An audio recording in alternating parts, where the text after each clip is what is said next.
ओम गण गणपतये नमः। ओम नमः शिवाय। शिवजी सदा सहाय। ओम नमः शिवाय। गुरुजी सदा सहाय। हिमवान का भगवान शिव के पास लग्न पत्रिका भेजना, विवाह के लिए आवश्यक सामान जुटाना, मंगलाचार का आरंभ करना, उनका निमंत्रण पाकर पर्वतों और नदियों का दिव्य रूप में आना, पुरी की सजावट तथा विश्वकर्मा द्वारा दिव्य मंडप एवं देवताओं के निवास के लिए दिव्य लोकों का निर्माण करवाना। नारद जी ने पूछा, तात महाप्रज्ञ प्रभो, आप कृपा पूर्वक यह बताइए कि सप्त ऋषियों के चले जाने पर हिमाचल ने क्या किया। ब्रह्मा जी ने कहा, मुनीश्वर, अरुंधति सहित उन सप्त ऋषियों के चले जाने पर हिमवान ने जो कार्य किया वह तुम्हें बता रहा हूँ।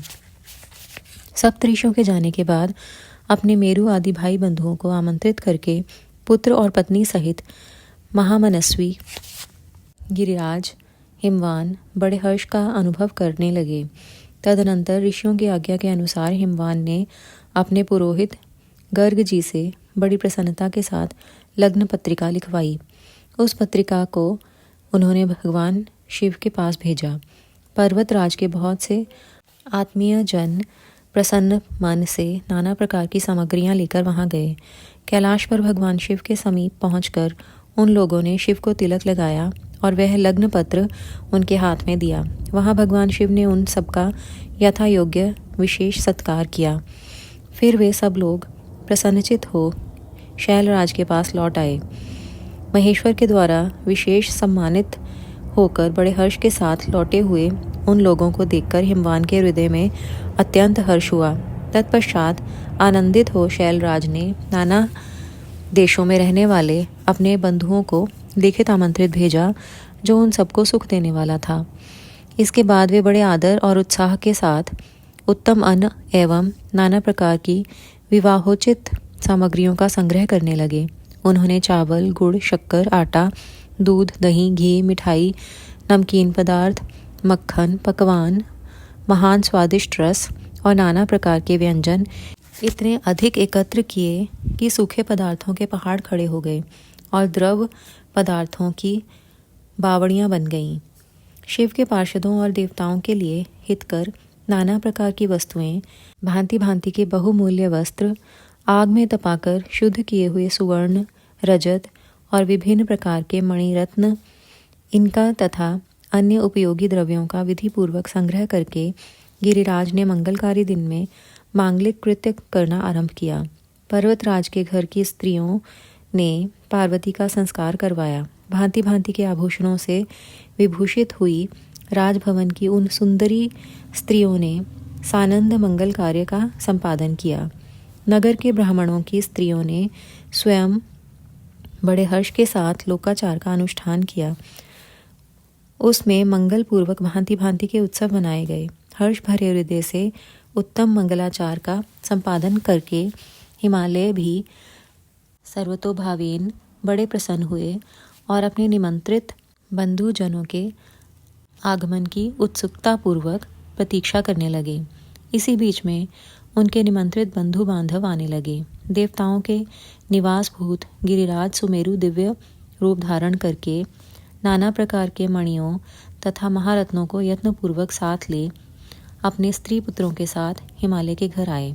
मंदराचल, अस्ताचल, उदयाचल, मलय, दरदुर, निषद, गंधमादन, करवीर, महेंद्र, पारियात्र, क्रौंच, पुरुषोत्तम शैल, नील, त्रिकूट, चित्रकूट, वेंकट, श्रीशैल, गोकामुख, नारद, विंध्य, कालंजर, कैलाश तथा अन्य पर्वत दिव्य रूप धारण कर अपने स्त्री पुत्रों के साथ बहुत सी भेंट सामग्री ले वहां उपस्थित हुए।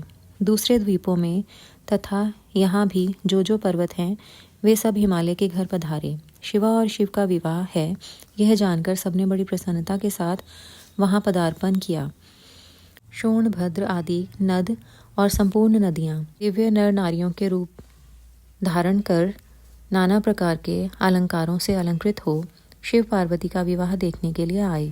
गोदावरी, यमुना, सरस्वती, वेणी, गंगा, नर्मदा तथा अन्य श्रेष्ठ सरिताएं भी बड़ी प्रसन्नता के साथ हिमवान के यहाँ आईं। उन सब के आने से हिमालय की दिव्यपुरी सब ओर से भर गई। यह सब प्रकार की शोभाओं से संपन्न थी। वहाँ बड़े बड़े उत्सव हो रहे थे। ध्वजा पताकाएं फहरा रही थीं। बंधनवारों से उसकी अधिक शोभा होती थी। चारों ओर चंदोवे तने होने से वहाँ सूर्य का दर्शन नहीं होता था। भांति भांति की नीली पीली आदि प्रभा उस पुरी की शोभा बढ़ाती थी। हिमालय ने भी बड़ी प्रसन्नता के साथ अपने यहाँ पधारे हुए सभी स्त्री पुरुषों का यथा योग्य आदर सत्कार किया और सबको अलग अलग सुंदर स्थानों में ठहराया। अनेकानेक उपयुक्त सामग्री देकर सबको पूर्ण संतुष्ट किया। मुनिश्रेष्ठ तदनंतर शैलराज हिमवान ने प्रसन्न हो महान उत्सव से परिपूर्ण अपने नगर को विचित्र रीति से सजाना आरंभ किया। सड़कों को झाड़ बुहार कर उन पर छिड़काव कराया। उन्हें बहुमूल्य साधनों से सुसज्जित एवं शोभित किया। प्रत्येक घर के दरवाजे पर केले आदि मांगलिक वृक्ष लगवाए और उन्हें मांगलिक द्रव्यों से संयुक्त किया। आंगन को केले के खंभों से सजाया। रेशम की डोरों में आम के पल्लव बांधकर बंधनवारें बनवाईं और उन्हें उन खंभों के चारों ओर लगवा दिया। मालती के फूलों की मालाएं उस आंगन के सब ओर लटका दी गईं। सुंदर तोरणों से वह आंगन का भाग अत्यंत प्रकाशमान जान पड़ता था। चारों दिशाओं में मंगल सूचक शुभ द्रव्य रखे गए थे जो उस प्रांगण की शोभा बढ़ा रहे थे।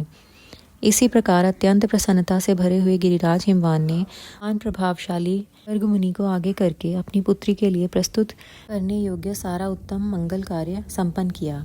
उन्होंने विश्वकर्मा को बुलाकर आदर पूर्वक एक मंडप बनवाया जिसका विस्तार बहुत अधिक था। वेदी आदि के कारण वह मंडप बहुत मनोहर जान पड़ता था। देवर्षे वह मंडप कई योजन विस्तृत था। अनेक शुभ लक्षणों से युक्त तथा नाना प्रकार के आश्चर्यों से परिपूर्ण था। वहाँ स्थावर और जंगम सभी वस्तुएं कृत्रिम बनी थीं, परंतु असली वस्तुओं के समान प्रतीत होती थीं।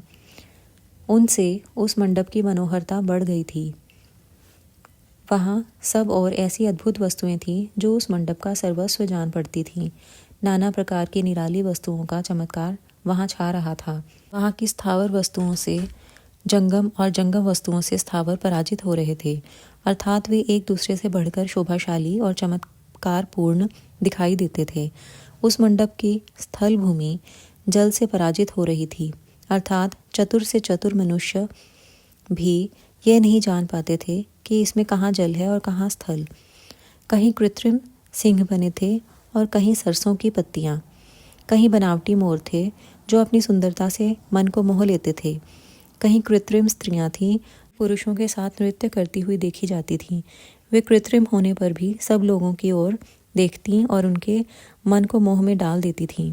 उसी विधि से मनोहर द्वारपाल बने थे जो स्थावर होने पर भी जंगमों के समान जान पड़ते थे।